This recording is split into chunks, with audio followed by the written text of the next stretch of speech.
ulama usyuk, menjual fatwa untuk kafir, untuk maslahat kepentingan sesaat. Kenapa umurnya panjang? Kenapa badannya sehat? Kenapa kekuasaannya tetap tinggi? Kenapa ceramahnya tetap mantap? Kenapa ingatannya kuat? Sanastadrijuhum min haitsu la ya'lamun. Kami mainkan mereka dengan istidraj.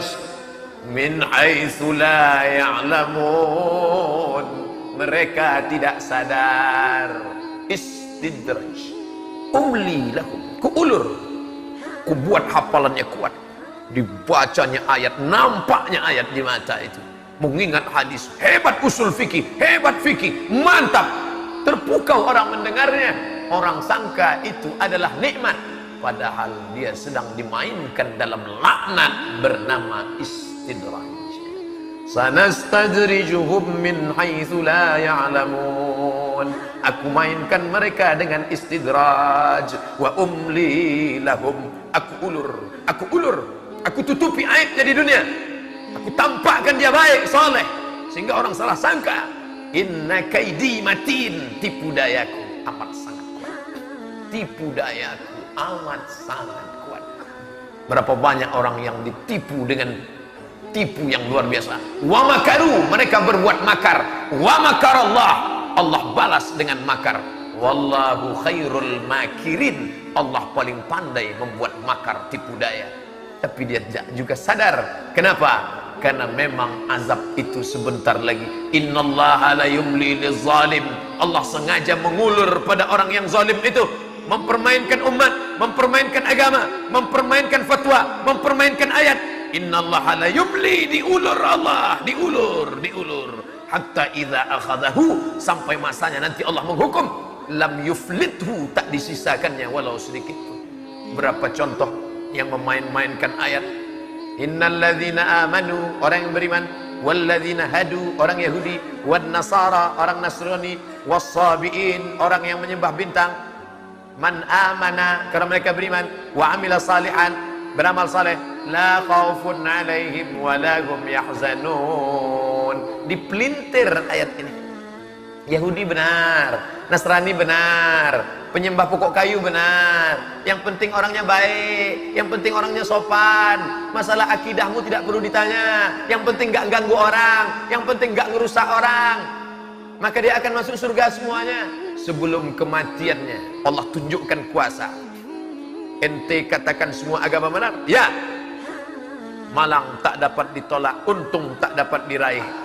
Allah menunjukkan kuasa di akhir hayat dalam keadaan entah husnul khotimah, entah su'ul khotimah. Nahnu nahkumu bizawahir, kita melihat hanya zahirnya. Wallahu yatawalla sarair, Allah yang tahu batinnya, ruhnya.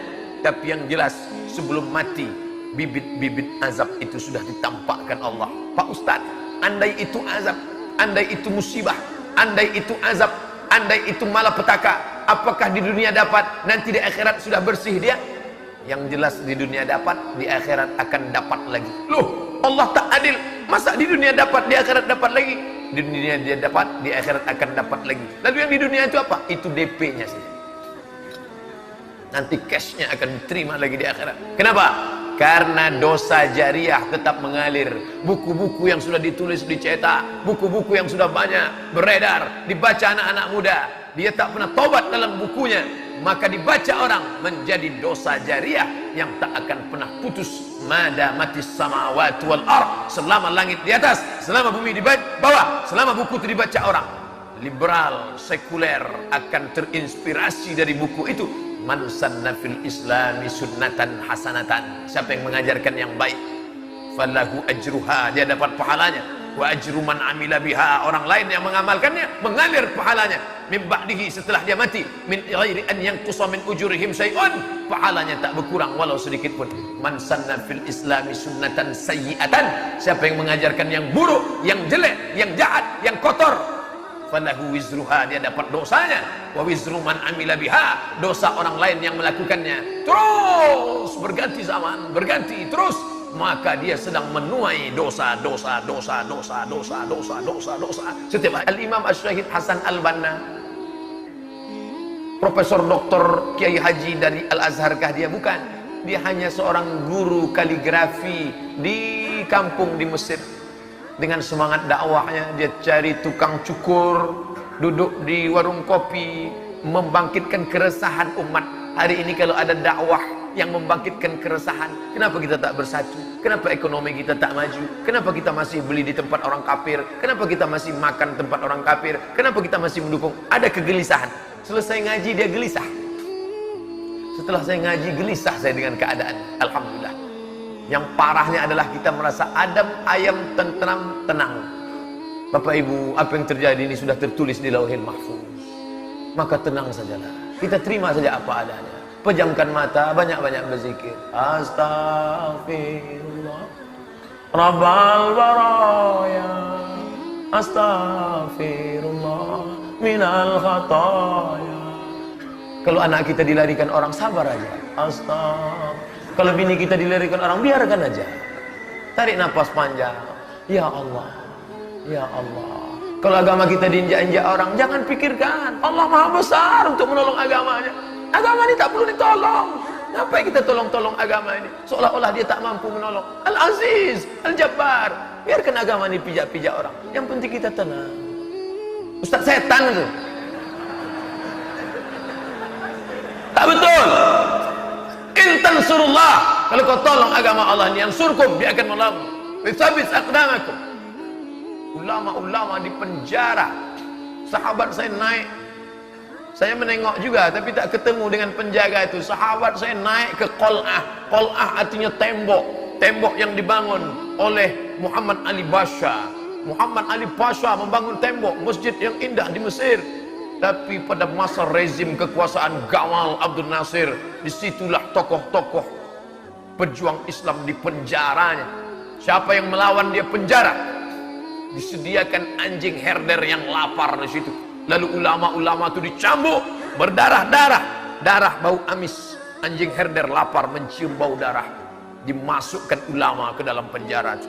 Anjing herder mau makanan enak, ini deh. Ini daging ulama enak nih, tak ada barang haram di dalam. Makan. Datang anjing herder itu menjilat darah ulama sampai bersih sebersih-bersihnya.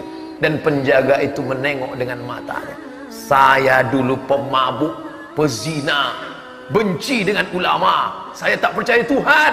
Mata saya melihat anjing yang lapar itu menjilat luka ulama itu dan bersimpuh di hadapan ulama. Itulah yang membuat saya tobat.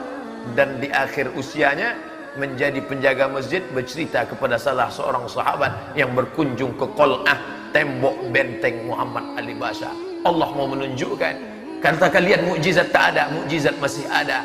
Anjing pun masih bisa membedakan mana ulama, mana perampok, mana penjahat. Tapi hari ini ada manusia yang katanya sudah lulus fit and proper test, tak bisa membedakan mana ulama, mana perampok.